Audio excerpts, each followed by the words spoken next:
Secara umum, orang-orang dunia lebih mengenal Hitler sebagai penghasut perang, pemicu rasisme, dan seorang diktator. Orang yang sangat kejam dan tidak berperi kemanusiaan, bahkan hampir setiap orang mengutuknya. Hal ini sampai membuat kita penasaran, apakah Hitler memang benar-benar manusia yang haus dengan peperangan? Mungkin kita pernah mendengar sebuah ungkapan, pemenang peranglah yang menuliskan sejarah. Artinya sejarah bisa dibuat, dibentuk oleh pemenang perang. Bukankah kita tahu bahwa tentara merah Uni Soviet melakukan kekejaman saat Perang Dunia Kedua? Bahkan Amerika membantai rakyat sipil dengan bom atom saat Perang Dunia Kedua. Bukankah Inggris, Prancis, Spanyol, dan negara barat lainnya membantai penduduk pribumi di daerah jajahan mereka? Apakah itu bukan sebuah kejahatan? Tentu saja itu adalah sebuah kejahatan kemanusiaan yang sangat luar biasa. Akan tetapi kita terbuai dengan sejarah yang Barat tuliskan, yaitu mengatakan mereka adalah penyelamat yang menumpas kejahatan. Sadar atau tidak sadar, kita sudah mempercayainya.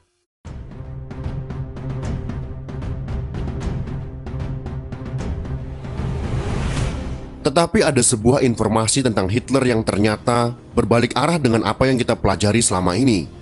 Sebuah fakta lain mengungkapkan bahwa Hitler adalah satu-satunya pemimpin perang Eropa yang menawarkan perdamaian. Tulisan tentang sisi lain yang dilakukan Hitler dan upayanya ini ditulis dalam sebuah jurnal internasional yang berjudul Hitler's Peace Over 1933 until 1939 yang dipublikasikan pada situs www.lxr.org. Kalian bisa membaca sendiri sumber aslinya pada tautan link yang kami sediakan pada deskripsi video ini. Upaya-upaya yang dilakukan Hitler pada waktu itu terjadi pada tahun 1933 sampai dengan 1939. Waktu itu ia mengirim proposal dan pidato tentang tawaran perdamaian di Eropa. Pidato besar pertama Hitler tentang kebijakan luar negeri terjadi setelah menjabat sebagai kanselir. Lalu ia dikirim ke Reichstag pada tanggal 17 Mei tahun 1933. Dalam pidato tersebut berisikan tentang permohonan perdamaian, persamaan hak, dan saling pengertian antar negara. Tak hanya itu, 2 tahun kemudian, ia kembali berpidato di Reichstag pada tanggal 21 Mei tahun 1935. Pemimpin Jerman itu sekali lagi menekankan perlunya perdamaian atas dasar saling menghormati dan persamaan hak. Bahkan sebuah media di Inggris yang bernama London Times menganggap pidato ini sangat masuk akal, lugas, dan komprehensif. Permohonan seperti itu bukan hanya retorika semata. Pada tanggal 31 Maret tahun 1936 misalnya, pemerintah Hitler mengumumkan rencana komprehensif untuk memperkuat perdamaian di Eropa.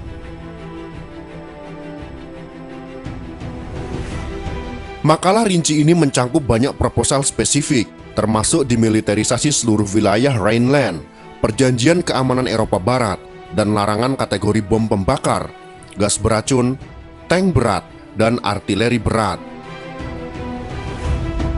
Meski demikian, tawaran Hitler ini ditolak mentah-mentah oleh pemerintah dunia seperti Inggris dan Perancis. Selama bertahun-tahun, sejarawan cenderung mengabaikan inisiatif Hitler untuk mengurangi ketegangan dalam mempromosikan perdamaian, atau mengabaikannya sebagai sikap yang menipu. Tetapi jika para pemimpin yang bertanggung jawab di Inggris dan Prancis selama tahun 1930-an benar-benar menganggap proposal ini sebagai gurauan atau kepura-puraan yang tidak tulus, sikap mereka yang tidak responsif menunjukkan bahwa mereka memahami bahwa proposal yang diajukan oleh Hitler itu sangat tulus. Mereka juga menolak kesepakatan tersebut karena baginya hal itu dapat membahayakan dominasi militer Inggris di Eropa.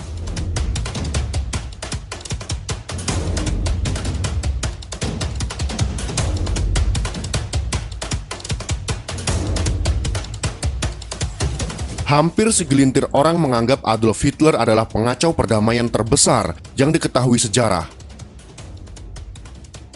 Ia mengancam setiap bangsa dengan serangan dan penindasan. ia juga telah menciptakan mesin perang yang mengerikan untuk membawa kesengsaraan dan kehancuran di mana-mana. Pada saat yang sama, mereka dengan sengaja menyembunyikan fakta yang sangat penting, yaitu mereka sendiri mendorong pemimpin orang Jerman itu untuk akhirnya menarik pedang.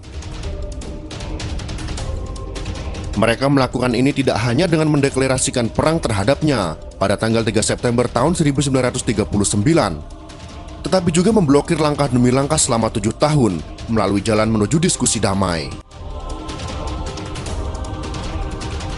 Pada saat itulah, untuk pertama kalinya Adolf Hitler mengutarakan akal sehatnya, yaitu pada tanggal 17 Mei tahun 1933. Beberapa bulan setelah pengangkatannya ke pos Reichskanzler, ia menyampaikan pidatonya di Reichstag, Jerman, yang mencakup bagian-bagian seperti berikut ini. Yang pertama, Jerman akan siap untuk membubarkan seluruh kekuatan militernya dan menghancurkan sejumlah kecil senjata yang tersisa untuknya, jika negara-negara tetangga akan melakukan hal yang sama dengan ketelitian yang sama pula. Yang kedua, Jerman juga sepenuhnya siap untuk melepaskan senjata agresif dari segala jenis jika negara-negara bersenjata pada bagian mereka akan menghancurkan senjata agresif mereka dalam jangka waktu tertentu dan jika penggunaannya dilarang oleh konvensi internasional. Yang ketiga, Jerman siap kapan saja untuk melepaskan senjata agresif jika seluruh dunia melakukan hal yang sama. Jerman juga siap untuk menyetujui fakta non-agresi yang serius karena dia tidak berpikir untuk menyerang siapapun, tetapi hanya untuk mendapatkan keamanan.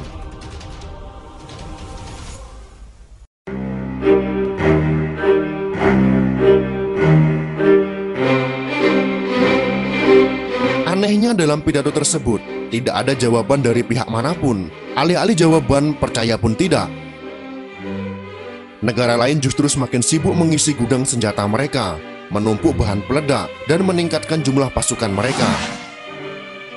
Pada saat yang sama, Liga Bangsa-Bangsa, instrumen kekuatan-kekuatan yang menang, menyatakan bahwa Jerman harus terlebih dahulu menjalani masa percobaan. Hal itu dilakukan sebelum kemungkinan untuk membahas tentang perlucutan senjata negara-negara lain. Pada tanggal 14 Oktober tahun 1933, Hitler mengundurkan diri dari Liga Bangsa-Bangsa yang tidak mungkin mencapai suatu kesepakatan. Namun tidak lama kemudian, pada tanggal 18 September tahun 1933, dia maju dengan proposal baru untuk meningkatkan hubungan internasional. Proposal ini termasuk 6 poin seperti berikut ini. Yang pertama, Jerman menerima kesetaraan hak sepenuhnya. Yang kedua, negara-negara bersenjata sepenuhnya tidak meningkatkan persenjataan mereka di luar tingkat mereka saat ini. Yang ketiga, Jerman mentaati perjanjian ini dengan bebas melakukan untuk hanya menggunakan begitu banyak penggunaan yang sebenarnya dari persamaan hak yang diberikan kepadanya, karena tidak akan mewakili ancaman terhadap keamanan kekuatan Eropa lainnya. Yang keempat, semua negara mengakui kewajiban tertentu dalam hal melakukan perang terhadap prinsip-prinsip manusiawi atau tidak menggunakan senjata tertentu terhadap penduduk sipil. Yang kelima, semua negara bagian menerima pengawasan umum yang seragam yang akan memantau dan memastikan pelaksanaan kewajiban-kewajiban ini. Yang keenam dan terakhir, negara-negara Eropa menjamin satu sama lain pemeliharaan perdamaian tanpa syarat dengan kesimpulan fakta non-agresi yang akan diperbaharui setelah 10 tahun.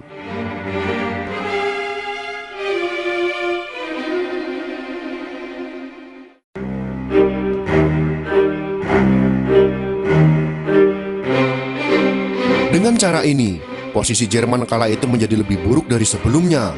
Bahaya bagi Jerman semakin besar, sehingga pada bulan Maret tahun 1935, Hitler terpaksa bertindak dan memperkenalkan kembali wajib militer.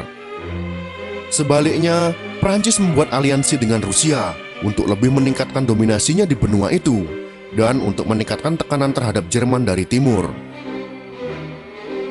Mengingat niat destruktif yang jelas dari musuh-musuhnya, Adolf Hitler harus mengambil langkah-langkah baru untuk keamanan Jerman. Nasib banding ini sama dengan semua yang sebelumnya dibuat oleh Adolf Hitler, dengan alasan demi kepentingan kebangkitan Eropa yang sesungguhnya. Musuh-musuh Hitler tidak menghiraukannya. Pada kesempatan ini juga, tidak ada jawaban yang datang dari mereka. Mereka dengan teguh berpegang pada sikap yang telah mereka ambil di awal, yaitu memulai perang dan mendominasi dunia.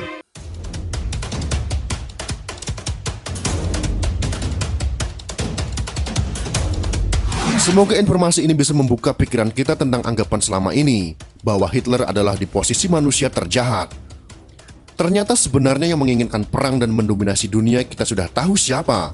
Bukan Hitler, tapi negara-negara yang selama ini kita tahu menjadi polisi dunia, yang telah memporak-porandakan negara lain dengan alasan yang tidak masuk akal. Hitler tidak sejahat yang kita bayangkan. Dia juga manusia yang juga seorang pemimpin yang berusaha melindungi rakyatnya dari serangan dan keroyokan negara-negara barat yang haus dengan kekuasaan, ketamakan dalam menguasai dunia. Jika kalian suka dengan video ini, silahkan berikan jempol ke atas. Dan jika kalian menganggap video ini bermanfaat, maka bagikanlah untuk teman-teman Anda yang lain. Terima kasih sudah menonton.